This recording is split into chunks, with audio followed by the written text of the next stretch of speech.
Bismillahirrahmanirrahim. Assalamualaikum warahmatullahi wabarakatuh.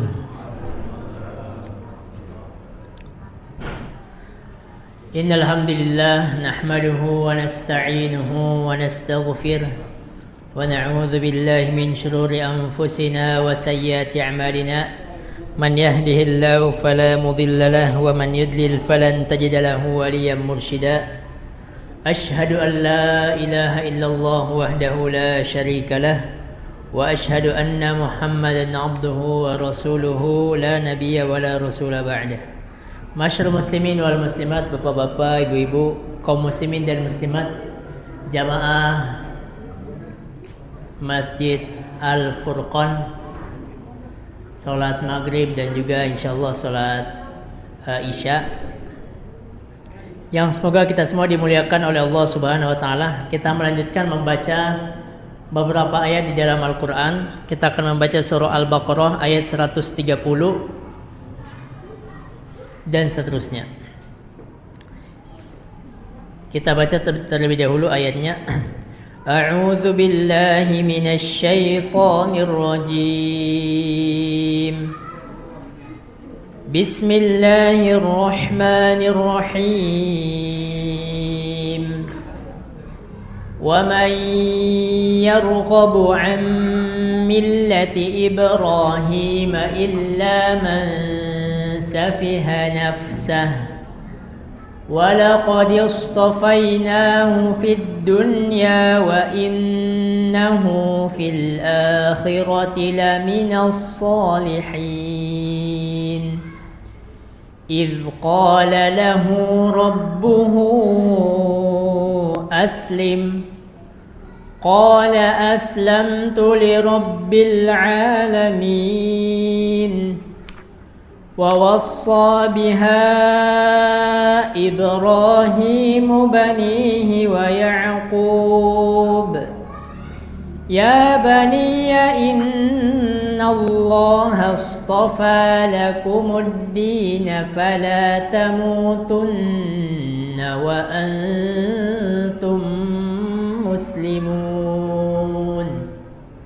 Dan seterusnya.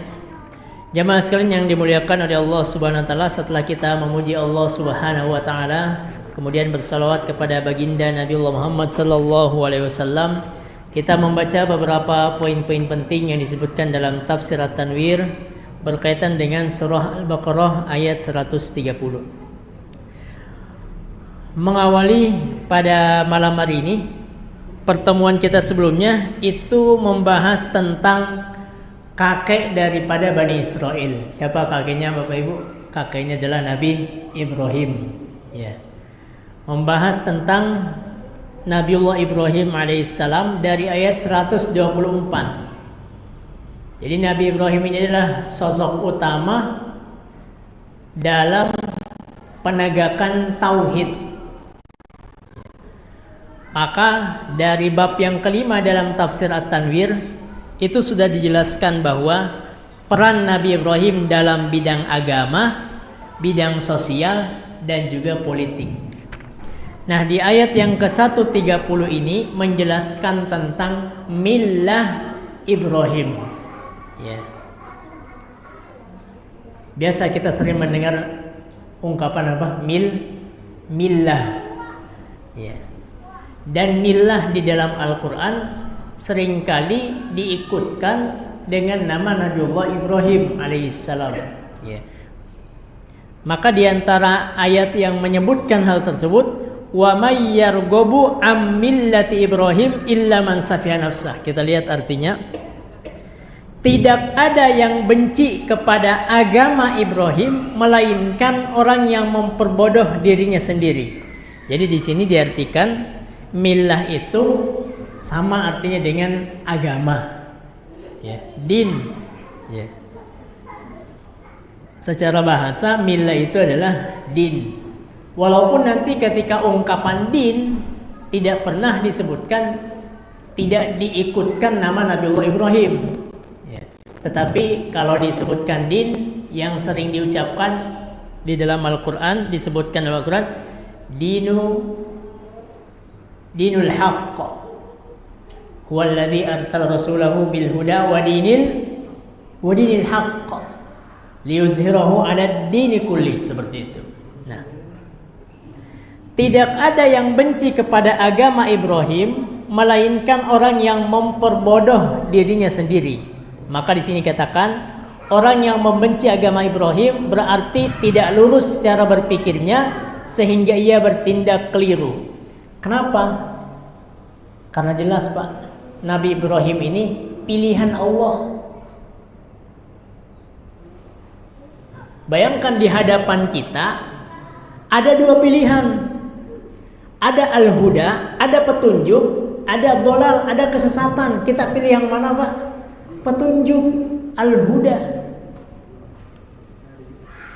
Di hadapan kita ada jalan yang membawa ke surga, sedangkan juga di satu sisi ada jalan yang membawa ke neraka. Pasti yang kita pilih adalah jalan yang membawa kita kepada surga. Nah, kata Allah, siapa yang membenci agama Nabi Ibrahim, yaitu agama petunjuk, agama yang mengantarkan ke dalam surganya Allah Subhanahu wa taala, melainkan dialah orang yang memperbodoh, disebut dengan safi. Disebut dengan apa Pak? Safi. Safi dalam bahasa Arab itu diartikan dengan bodoh, pandir, kurang akal, itu safi. Maka di Al-Baqarah juz yang kedua Allah membuka juz kedua dengan sayakulus sufaha. Kalau banyak sufaha, kalau satu safi. Orang yang menolak agama Nabi Ibrahim, kata Allah Subhanahu wa taala, ia adalah orang yang keliru, orang yang salah. Kenapa? Nabi Ibrahim pilihan Allah Subhanahu wa taala. Nabi Ibrahim adalah imam. Nabi Ibrahim pemimpin. Nabi Ibrahim teladan. Bahkan pertemuan kemarin kita sampaikan dalam Al-Quran uswatun hasanah itu ada dua, Nabi Ibrahim dengan Nabi Muhammad. Walaupun nabi-nabi yang lain juga tentu adalah teladan, namun secara nyata Allah sebutkan uswatun hasanah Nabiullah Ibrahim, Nabiullah Muhammad sallallahu alaihi wasallam. Nabi Ibrahim telah menemukan bahwa Allah bukan Tuhan suku atau bukan Tuhan untuk bangsa tertentu. Jadi Nabi Ibrahim sudah kenyang pengalaman bagaimana meyakini kebenaran keesaan Allah Subhanahu wa taala. Sudah kenyang. Maka dalam Al-Qur'an banyak sekali ayat-ayat ketika berbicara tentang Nabi Ibrahim berbicara tentang tauhid. Inni wajjahtu wajhiya lilladzi fataras samawati wal arda hanifan wa ma ana minal musyrikin. Ini ungkapan Nabiullah Ibrahim diabadikan dalam Al-Qur'an. Inni bari'um mimma tusyrikun. Aku berlepas diri dari apa yang kalian syirikan, lakukan perbuatan syirik. Maka para ulama kemudian dikatakan Nabi Ibrahim ini adalah bapak tauhid. Selain dia adalah bapaknya para nabi, dia juga adalah bapak ketauhidan. Dengan demikian, jadi Tuhan itu bukanlah Tuhan suku, bukan Tuhan bangsa tertentu, tetapi Rabbil Alamin. Ya. Maka dalam Al-Fatihah setiap hari kita baca Alhamdulillahi Rabbil Alamin. Segala puji bagi Allah Tuhan semesta alam. Semesta alam semua selain Allah. Semua selain Allah itu adalah alamin. Maka Allah Subhanahu wa taala bukanlah Tuhan suku, bukan Tuhan untuk bangsa tertentu, tetapi Allah Tuhan semesta alam, dialah yang kita sembah. Nah, jemaah sekalian yang dimuliakan oleh Allah Subhanahu wa taala, maka di ayat 130 ini Allah bilang walaqad istafainahu fid dunya. Nabi Ibrahim dipilih. Siapa yang memilihnya? Allah Subhanahu wa taala. Menghadapi banyak ujian.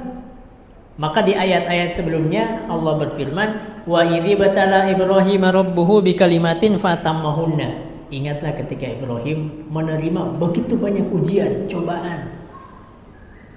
Dari pihak keluarganya ujian. Dari pihak masyarakat yang dihadapinya ujian.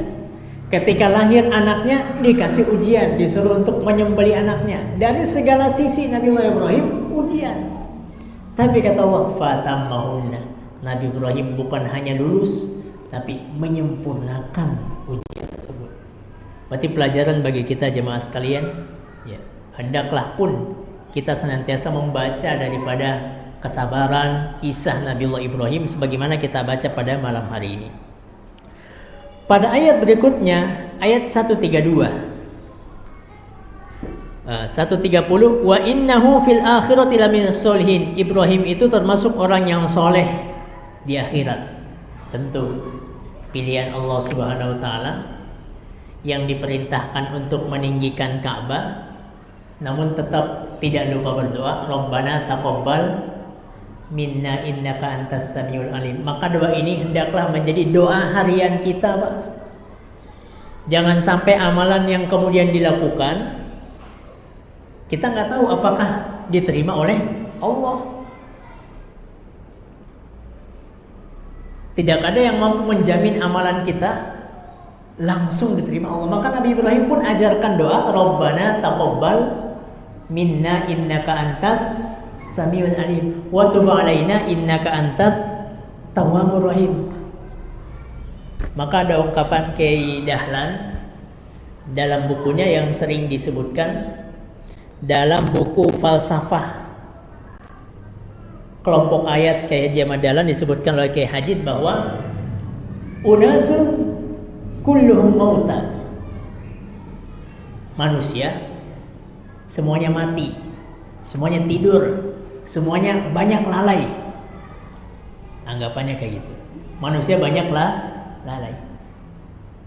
Illal ulama, kecuali mereka yang belajar, kecuali mereka yang ikut taklim. Ya. Karena dalam 24 jam banyak lalai, kecuali mereka yang ikut taklim, kecuali mereka yang memahami, belajar. Namun orang yang belajar, seorang alim, kata Kiai Dahlan, wal ulama'u mutahayyirun. Orang yang alim pun masih bingung, Pak. Apakah ia akan selamat nanti?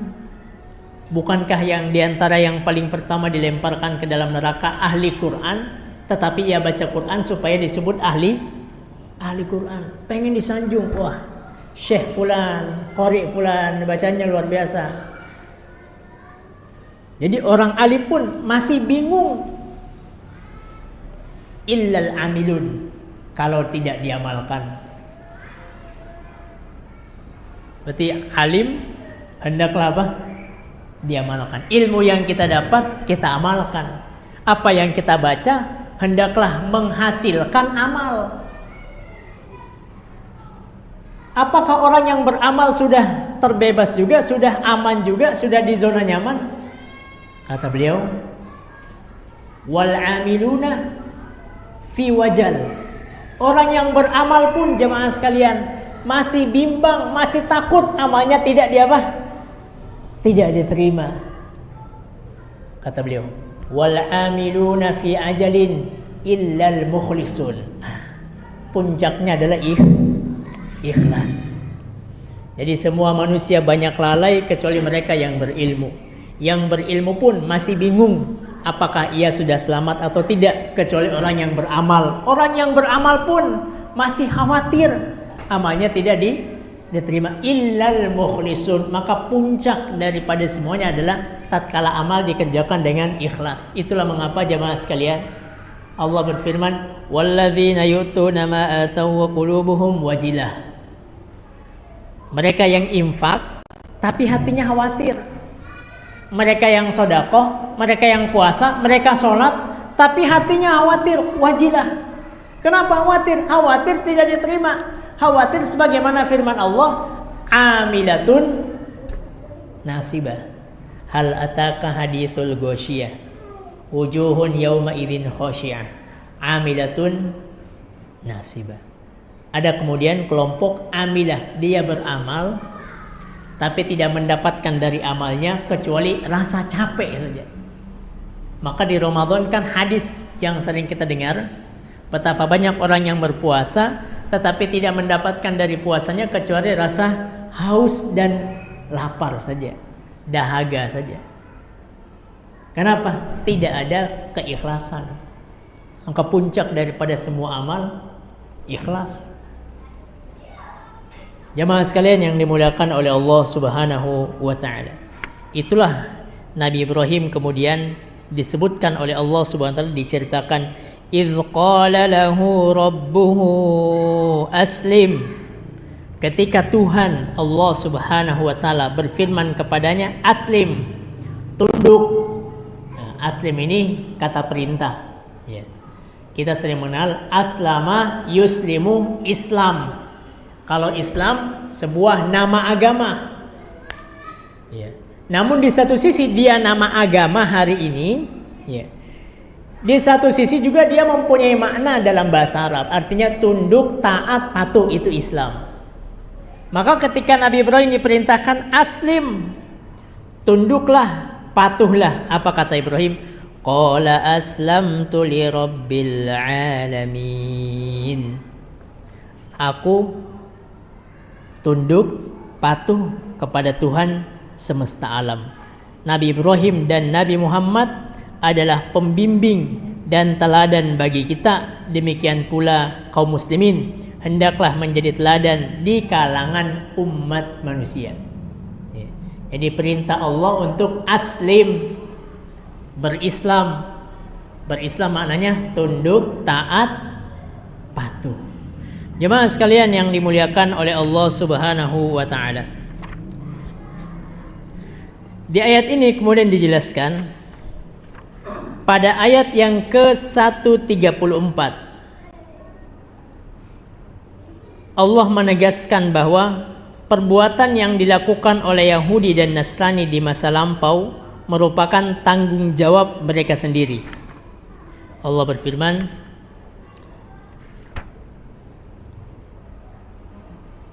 sebelum 134, wa wassa biha Ibrahimu banihi wa Ya'qub. Nabi Ibrahim ini tidak lupa kepada keturunannya, tidak lupa kepada generasinya. Ini Nabi Ibrahim. Ya. Maka kalau kita menjadikan Nabi Ibrahim sebagai teladan, hendaklah kita memperhatikan generasi setelah kita. Jangan sampai kemudian meninggalkan generasi yang lemah, jauh dari masjid, jauh dari sholat. Generasi yang tidak mengenal Rasulnya, generasi yang tidak mengenal Nabi Ibrahim. Khawatir kita.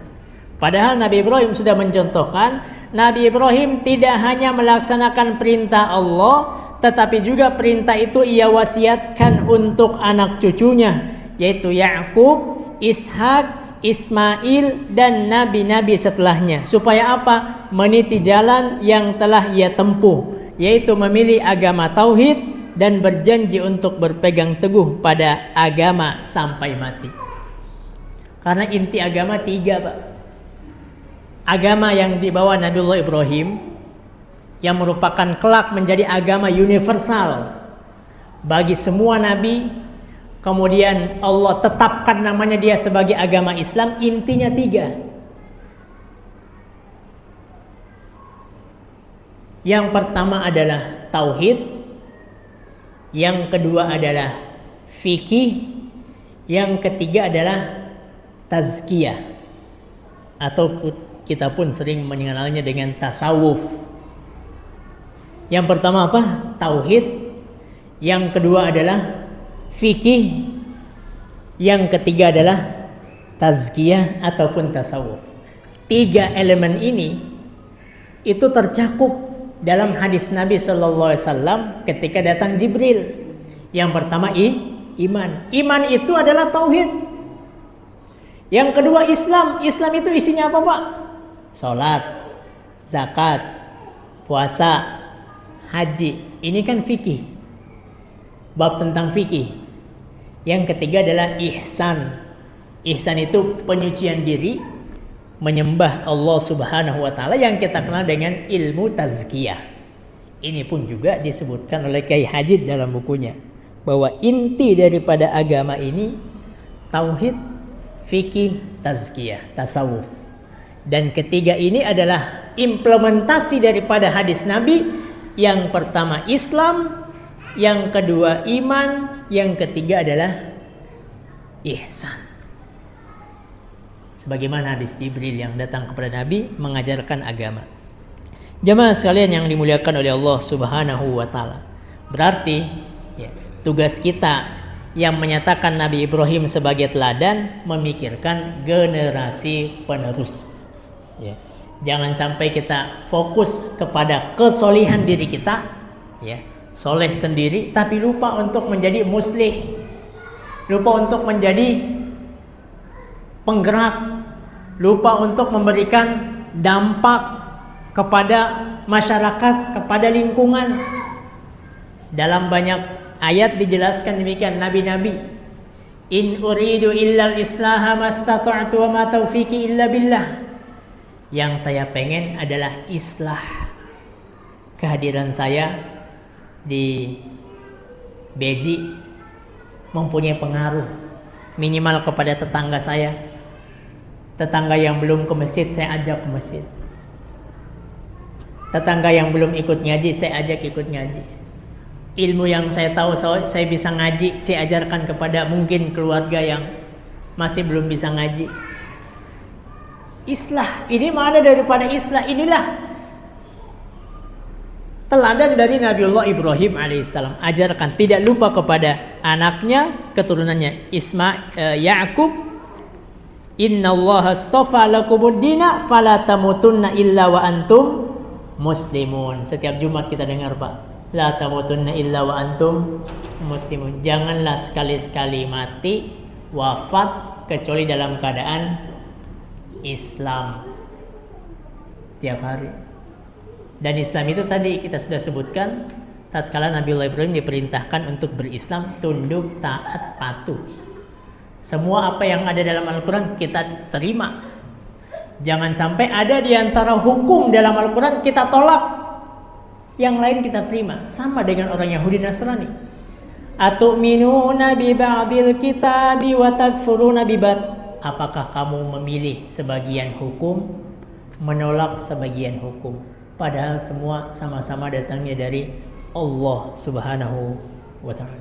Jemaah sekalian yang dimuliakan oleh Allah Subhanahu wa ta'ala. Pada ayat berikutnya, ayat 133, Allah menegur kaum Yahudi bahwa Ibrahim, Ya'qub, Ismail dan Ishak bukanlah Yahudi. Jadi orang Yahudi itu ya mendeklarasikan bahwa Ibrahim itu adalah Yahudi. Kemudian keturunannya juga adalah Yahudi. Maka Allah menyangkal hal tersebut. Allah berfirman dalam surah Ali Imran, "Qul sadaqallah fattabi'u millata Ibrahim hanifa wa ma kana minal musyrikin." Nabi Ibrahim itu bukanlah orang yang musyrik, bukanlah Yahudi, bukanlah Nasrani. Maka na Ibrahimu Yahudiyan wala Nasraniyan walakin kana hanifan muslima. Ibrahim bukan Yahudi, bukan Nasrani, tetapi Ibrahim ajaran yang dibawa adalah ajaran Hanif. Ya. Pada ayat berikutnya Allah menegaskan bahwa perbuatan yang dilakukan oleh Yahudi dan Nasrani di masa lampau merupakan tanggung jawab mereka sendiri, bukan tanggung jawab Nabi Muhammad sallallahu alaihi wasallam. Ya, jelas. Allah taziru waziratun wizra ukhra. Dosa orang ya dipikul oleh orangnya, pemilik dosa. Sedangkan seseorang tidak akan memikul dosa orang lain. Wa alaysa lil insani illa ma sa'a. Tidak ada bagi orang kecuali apa yang diusahakan. Jadi kita apa? Yang akan membersamai kita amal kita, sedekah kita, ibadah kita, wakaf kita, puasa kita, membersamai di alam barzah sampai nanti Allah Subhanahu wa taala tampakkan wujud amal kita, tampakkan buku amal kita diberikan melalui tangan kanan.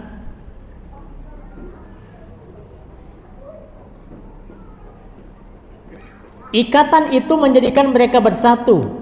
Nabi Ibrahim, Ismail, Ishak dan Yakub serta anak-anak mereka yang diikat oleh kesamaan akidah tauhid adalah satu umat. Ya. Jadi yang mengikat mereka adalah agama Islam. Ya. Yang mengikat mereka adalah akidah tauhid. Dalam ayat tersebut Allah menegaskan bahwa tauhid merupakan kerangka keberagaman agama-agama yang menginduk pada millah Nabi Ibrahim. Berarti Allah menafikan, mengatakan bahwa Ibrahim bukan Yahudi. Ibrahim bukan Nasrani. Tetapi yang dibawa Ibrahim adalah millah, ajaran yang lurus. Ya. Maka kita pun hari ini menyatakan bahwa yang benar hanya agama Islam. Hari ini Pak jamaah sekalian yang dimuliakan oleh Allah Subhanahu wa taala, umat Islam kemudian digiring bukan ke arah toleransi tapi pluralisme. Padahal beda antara toleransi beda dengan pluralisme. Yang namanya toleransi mengakui keberadaan umat beragama.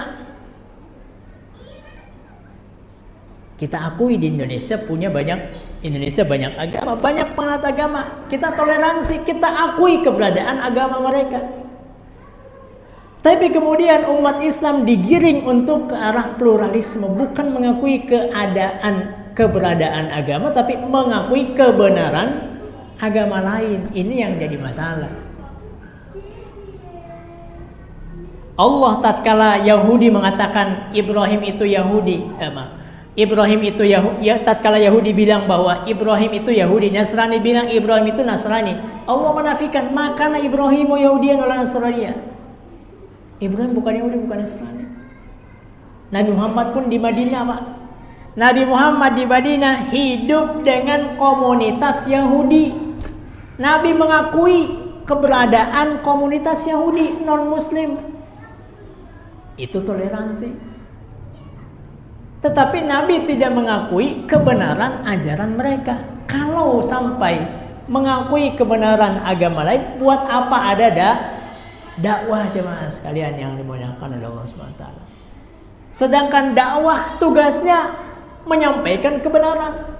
Kalau ajaran agama lain sudah benar, lantas apa fungsi daripada dakwah yang notabene menyampaikan kebenaran, mendakwakan kebenaran? Maka beda. Maka pelajaran dari ayat ini, Allah Subhanahu wa taala menyatakan dengan tegas bahwa Nabiullah Ibrahim agamanya adalah agama tauhid bersama dengan keturunan-keturunannya yang mengikuti agama Ibrahim. Di antara keturunan Ibrahim ada yang melenceng ke arah Yahudi, ada. Apakah selamat? Tidak selamat. Kenapa? Karena yang menyelamatkan itu adalah agama, bukan nasab keturunan. Maka dalam hadis Nabi, hadis Arba'in sering kita baca Pak ya. Dalam riwayat Al-Imam Muslim, Nabi bersabda, "Man batta'a bihi amaluhu lam yusri' bihi nasabuhu." Ya. Man batta'a bihi amaluhu lam yusri' bihi nasabuhu. Siapa yang lamban dalam beramal, maka nasabnya tidak akan menyelamatkannya. Oh, sampai seperti itu Pak. Siapa yang enggan beramal, nasabnya tidak akan menyelamatkannya. Kenapa? Karena yang akan menyelamatkan adalah amal, bukan nasab. Yauma la yanfa'u malun wala banun. Di hari tidak bermanfaat yang namanya anak-anak. Tidak bermanfaat yang namanya harta. Yang bermanfaat adalah man atallaha biqalbin salim, yang datang membawa hati yang suci, hati yang bersih. Bukankah dalam juz 30 kita baca Pak, yauma yafirul mar'u min akhi wa ummihi wa abihi wa sahibatihi wa akhi wa fasilatihi allati tuwi. Itu. Seseorang kabur, lari daripada keluarganya, daripada orang tuanya, daripada anaknya, daripada hartanya, daripada istrinya. Semuanya mempunyai kesibukan, sya'nun yugni, Masing-masing punya kesibukan. Maka jelas hadis Nabi, siapa yang lamban, enggan, tidak ingin beramal, maka sungguh garis keturunannya tidak akan menyelamatkannya. Karena yang mulia di sisi Allah adalah takwa. Ayat ini mengandung isyarat, bahwa garis keturunan yang menghubungkan orang Yahudi sampai kepada Nabi Yakub dan Ibrahim tidak akan berguna buat mereka. Garis keturunan walaupun keturunan Nabi, Pak. Ya. Jadi di antara keutamaan Bani Israel itu nabi-nabi dari mereka. Allah yang bilang, "Idh ja'ala fikum anbiya'a wa ja'alakum mulukan wa atakum ma lam yu'ti ahadan minal alamin." Gitu. Kami jadikan tampuk kenabian itu bagi kamu Bani Israel. Memang demikian, Allah mengunggulkan di masa itu Bani Israel dibandingkan bangsa yang lain, Persia, Romawi dan seterusnya. Keunggulan yang Allah berikan satu, nabi-nabi dari kalangan Bani Israel, raja-raja dari kalangan Bani Israel. Bagaimana kerajaan Nabiullah Sulaiman alaihissalam, bagaimana kerajaan Nabiullah Daud alaihissalam, dan seterusnya. Wa ja'alakum mulukan wa atakum minal ardi ma lam yutahadu minal alamin. Kami berikan kamu sesuatu yang belum pernah kami berikan. Di masa itu mereka umat terbaik. Tetapi setelah diutus baginda sallallahu alaihi wasallam, maka umat terbaik adalah umat Nabi. Kuntum khairu ummatin. Jamaah sekalian yang dimuliakan oleh Allah Subhanahu wa taala. Kita mengambil kesimpulan di sini bahwa garis keturunan itu meskipun ia mulia, maka tidak akan berguna buat mereka. Sebagaimana Yahudi, walaupun garis keturunan para nabi tidak akan berguna tatkala tidak ikut ajaran Nabi. Karena amal perbuatan mereka tidak sesuai dengan amal perbuatan nabi-nabi. Masing-masing akan mendapatkan balasan berdasarkan amal, bukan berdasar garis keturunan. Oleh karena itu, keselamatan dan kebahagiaan di dunia dan di akhirat adalah milik orang-orang yang beriman, orang soleh. Nabi SAW ketika haji wada, Pak, Nabi khutbah. Ini adalah khutbah yang paling banyak didengar oleh sahabat. Jadi yang paling banyak mendengar khutbah ini, jadi khutbah perpisahan, Pak. Bayangkan khutbah perpisahan. Nabi sudah lama bersama sahabat sampaikan khutbah. Di antara isi khutbahnya, la fadlah li'arabiyyin ala a'jami. Tidak ada kelebihan, keunggulan bangsa Arab atas bangsa-bangsa yang lain. Yang unggul di sisi Allah adalah yang takwa. Inna akramakum indallahi atqakum. Ini khutbah adalah khutbah Nabi yang paling banyak didengar oleh sahabat. Sahabat-sahabat yang hadir saat itu mendengarkan ini. Betapa Nabi Muhammad sallallahu alaihi wasallam menjelaskan bahwa keunggulan di sisi Allah adalah takwa. Jemaah sekalian yang dimuliakan oleh Allah Subhanahu wa taala. Meskipun demikian, Yahudi tetap pengen supaya banyak yang ikut agama Yahudi, Nasrani pengen supaya banyak yang ikut agama Nasrani. Wa qalu kunu hudan aw nasara tahtadu qul bal millata Ibrahim hanifa wa ma kana minal musyrikin. Kata Yahudi, kata Nasrani, hendaklah kamu menjadi penganut agama Yahudi. Nah, itu. Bagaimanapun Yahudi pengen supaya memperbanyak penganut agama mereka. Nasrani pun pengen demikian supaya banyak yang ikut ke dalam agama Nasrani. Apa kata Allah? Katakanlah, bal millata Ibrahim hanifa. Tidak, melainkan kami mengikuti ajaran Ibrahim yang lurus. Wa ma kana minal musyrikin. Bukanlah dia Ibrahim dari golongan yang musyrik. Berarti Yahudi, Nasrani ini musyrik. Ya. Kenapa? Ya, menyembah selain Allah Subhanahu wa taala. Secara umum ayat-ayat ini menegaskan kerangka keberagaman para nabi yang diakhiri dengan kenabian Muhammad sallallahu alaihi wasallam yang disebut dengan Islam. Jadi dulu sebelum hadir Nabi Allah Muhammad sallallahu alaihi wasallam, Islam itu belum menjadi nama agama. Islam belum menjadi nama agama. Tetapi Islam di sini dikatakan Islam itu adalah secara umum diartikan dengan sikap ketaatan. Ya. Jadi Islam mempunyai dua makna. Satu dia sikap ketaatan, tunduk patuh. Satu dia nama agama, agama Islam. Nah, sebelum era Nabi Muhammad SAW, mufassirin katakan Islam itu hanya sebatas sikap ketaatan, ketundukan, kepatuhan kepada Allah. Belum Allah deklarasikan sebagai nama sebuah agama. Belakangan, yaitu di zaman Nabiullah Muhammad sallallahu alaihi wasallam. Islam itu sebuah sikap ketaatan, kepatuhan dan loyalitas kepada Allah Subhanahu wa taala. Barulah kemudian ketika Allah turunkan Al-Maidah ayat 3, Al-yauma akmaltu lakum dinakum wa atmamtu alaikum ni'mati wa raditu lakumul islama dina. Nah, di situ Allah katakan wa raditu lakumul islama dina. Aku ridhoi agama ini dinamakan dengan agama Islam. Yang tadinya sikap kepatuhan, ketundukan kepada Allah Subhanahu wa taala kemudian menjadi nama sebuah agama. Yahudi dan Nasrani pun demikian. Ya. Yahudi dinobatkan sebagai nama agama jauh dari masa Nabiullah Musa alaihissalam. Nabi Musa diperkirakan hidup 1200 sebelum Masehi. Nama Yahudi ditetapkan sebagai agama tahun 583 sebelum Masehi. Jauh. Sama juga dengan agama Nasrani.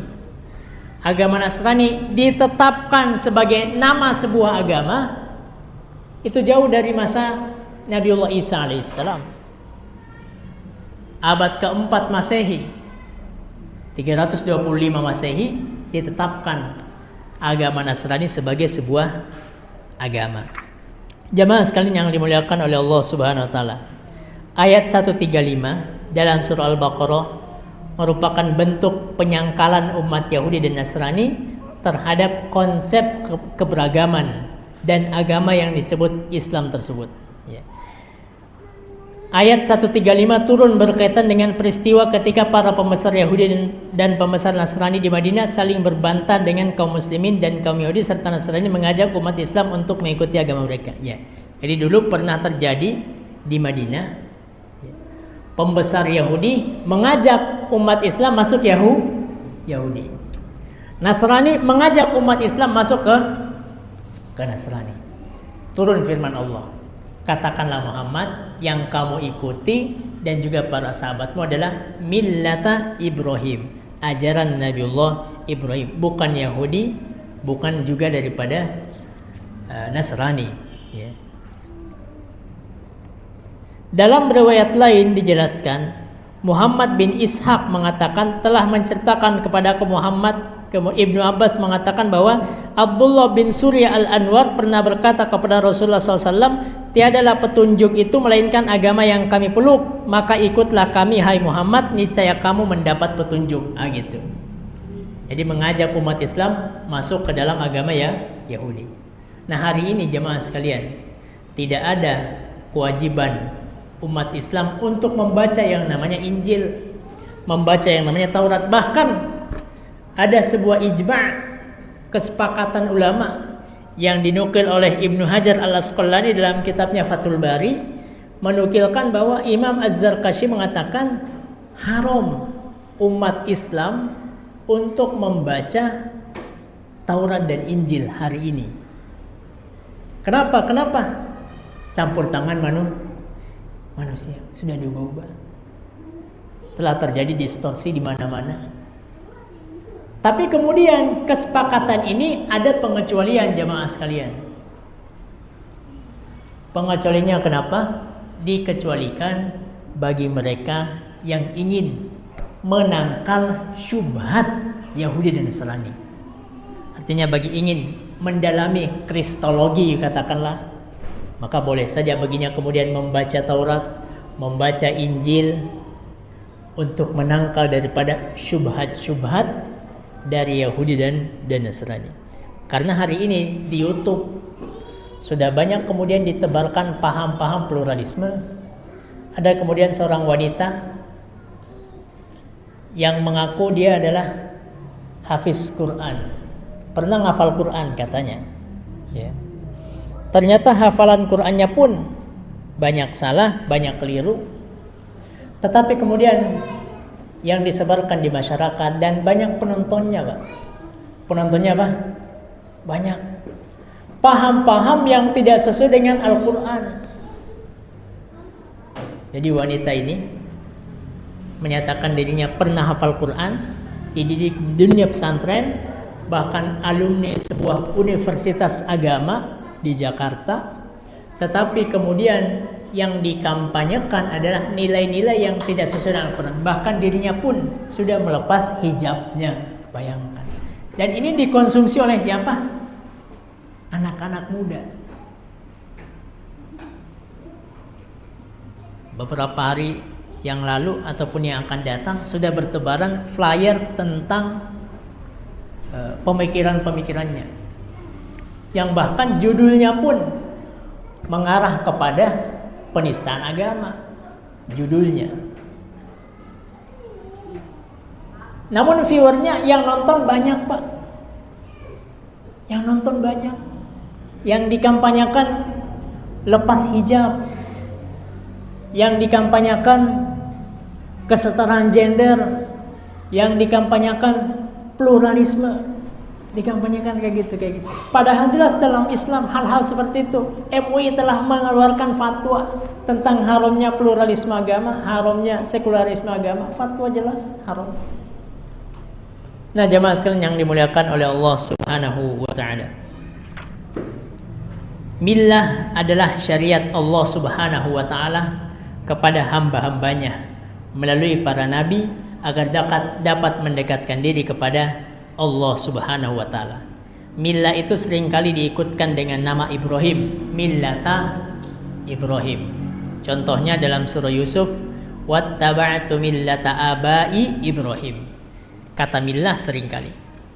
Jadi tadi kita bilang millah itu agama, ya. Din juga agama. Tapi ada perbedaan, ya. Perbedaan dari sisi bahasa. Din seringkali diikutkan dengan dinillah, agama Allah. Dinakum, dinil haq, dini, ya. Lakum dinukum waliyadin, agama.